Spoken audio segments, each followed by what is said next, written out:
What's up, Chicago? What's up? Look at my freckles. Do you have freckles? Or sunspots? I do. I've tried to get rid of them before, and now I'm just like, I think they're part of my life. Not that I don't wear sunscreen, but I don't know. It's part of who I am. You ready for chapter 5? Do you have tissues? I know, right? Okay, we can do this. So, something that's tricky is this is mirrored. When I'm looking at this, like, this is my left ear, but it shows right on there. So sometimes when I try to fix my hair, I let go to fix this part and I reach over here. I know you don't care. But if you're ever wondering, okay, let's do this. Let's do it. Let's do it. Do it. Okay. Chapter 5. Anne's History. Do you know, said Anne confidentially, I've made up my mind to enjoy this drive. It's been my experience that you can always enjoy things if you make up your mind firmly that you will. Of course, you must make it up firmly. I'm not going to think about going back to the asylum while we're having our drive. I'm just going to think about the drive. Oh, look! There's one little early wild rose out. Isn't it lovely? Don't you think it must be glad to be a rose? Wouldn't it be nice if roses could talk? I'm sure they could tell us such lovely things. And isn't pink the most bewitching color in the world? I love it, but I can't wear it. Red-headed people can't wear pink, not even in imagination. Did you ever know of anybody whose hair was red when she was young, but got another color when she grew up? No, I don't know that I ever did, said Marilla mercilessly, and I shouldn't think it likely to happen in your case either. Anne sighed. Well, that is another hope gone. My life is a perfect graveyard of buried hopes. That's a sentence I read in a book once, and I say it over to comfort myself whenever I am disappointed in anything. I don't see where the comforting comes in, said Marilla. Why, because it sounds so nice and romantic, just as if I were a heroine in a book, you know. I am so fond of romantic things, and a graveyard full of buried hopes is about as romantic a thing as one can imagine, isn't it? I'm rather glad I have one. Are we going across the Lake of Shining Waters today?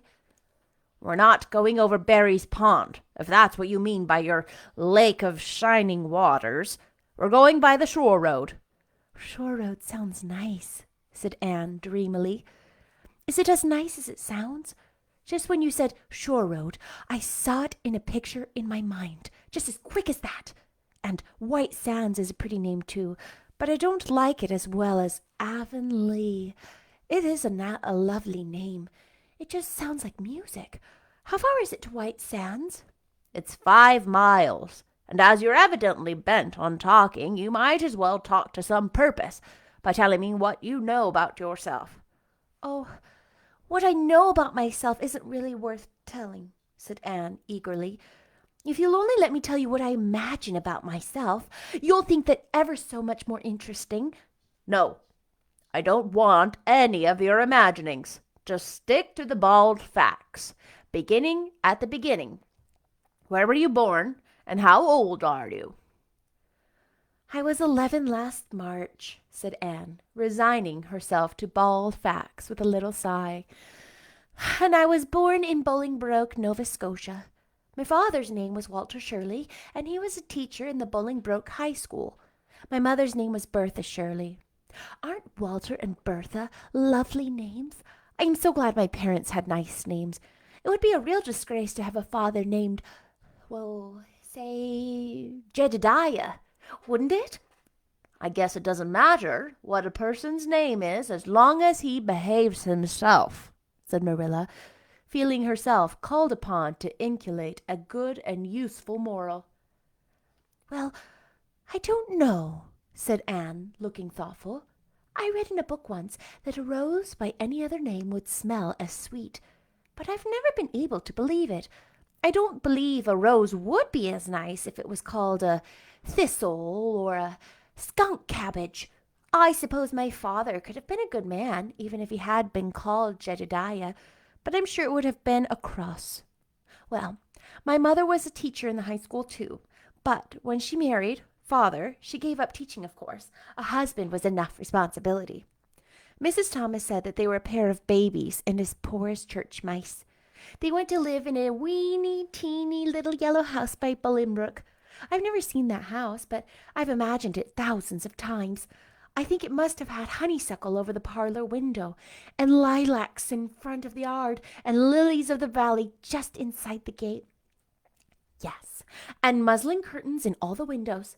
Muslin curtains give a house such an air. I was born in that house. Mrs. Thomas said I was the homeliest baby she ever saw. I was so scrawny and tiny and nothing but eyes.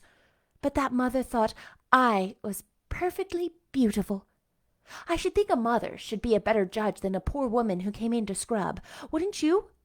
I'm glad she was satisfied with me anyhow. I would feel so sad if I thought I was a disappointment to her. Because she didn't live for very long after that, you see. She died of fever when I was just 3 months old. I do wish she'd lived long enough for me to remember calling her mother. I think it would be so sweet to say, Mother, don't you?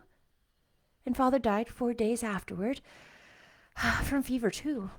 That left me an orphan, and folks were at their wits' end. So Mrs. Thomas said what to do with me. You see, nobody wanted me even then. It seems to be my fate. Father and Mother had both come from places far away, and it was well known they hadn't any relatives living. Finally, Mrs. Thomas said she'd take me in, though she was poor and had a drunken husband. She brought me up by hand.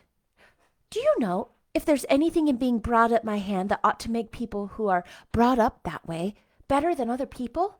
Because whenever I was naughty, Mrs. Thomas would ask me how I could be such a bad girl when she had brought me up by hand. Reproachful like. Mr. and Mrs. Thomas moved away from Bolingbroke to Marysville, and I lived with them until I was 8 years old. I helped look after the Thomas children.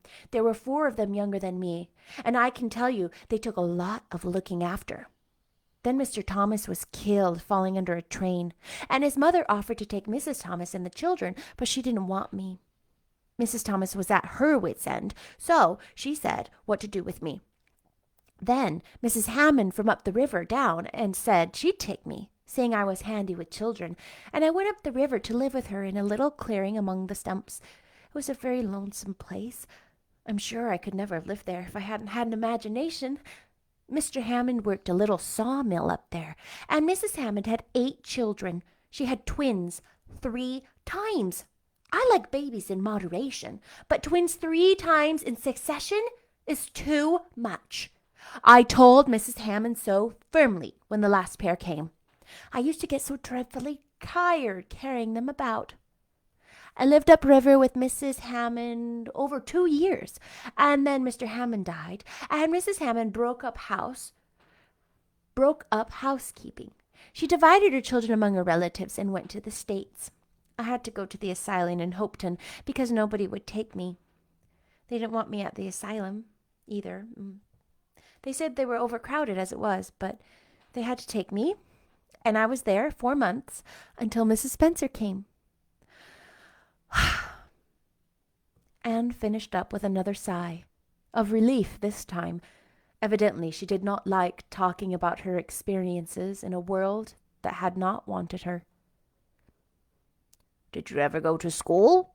demanded Marilla, turning the sorrel mare down the shore road. "Not a great deal. I went a little the last year I stayed with Mrs. Thomas.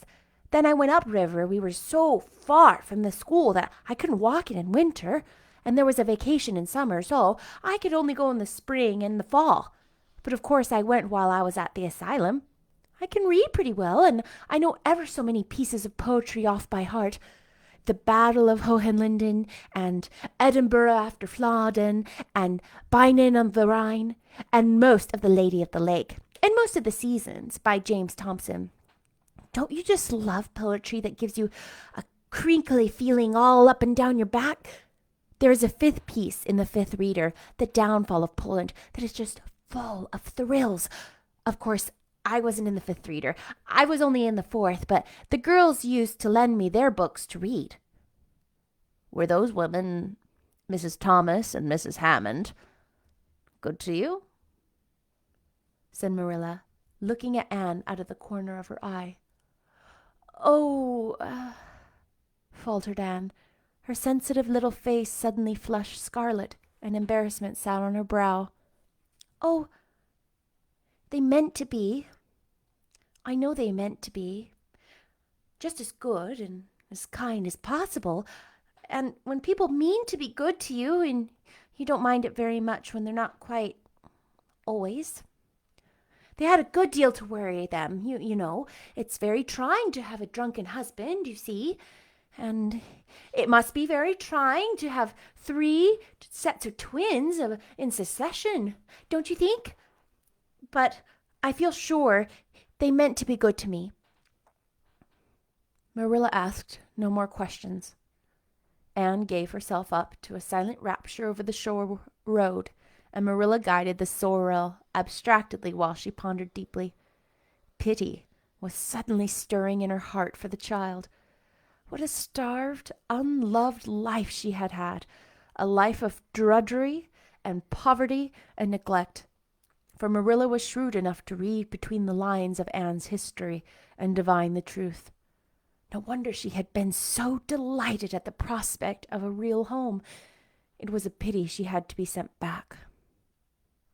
What if she, Marilla, should indulge Matthew's unaccountable whim and let her stay? He was set on it, and the child seemed a nice, teachable thing. She's got so much to say, thought Marilla, but she might be trained out of that. There's nothing rude or slangy in what she does say. She's ladylike. It's likely her people were nice folks. The shore road was woodsy and wild and lonesome. On the right hand, scrub firs, their spirits quite broken by long years of tussle with the Gulf winds, grew thickly. On the left were the steep red sandstone cliffs, so near the tracks in places that a mare of less steadiness than the sorrel might have tried the nerves of the people behind her. Down at the base of the cliffs were heaps of surf-worn rocks or little sandy coves inlaid with pebbles, as with jewels. Beyond lay the sea, shimmering and blue, and over it soared the gulls, their pinions flashing silvery in the sunlight. "Isn't the sea wonderful?" said Anne, rousing from a long, wide-eyed silence. "Once, when I lived in Marysville, Mr. Thomas hired an express wagon and took us all to spend the day at the shore 10 miles away. I enjoyed every moment of that day, even if I had to look after the children all the time. I lived it over in happy dreams for years. But this shore is nicer than that Marysville shore. I think I would. Aren't those gulls splendid? Would you like to be a gull? I think I would. That is, if I couldn't be a human girl.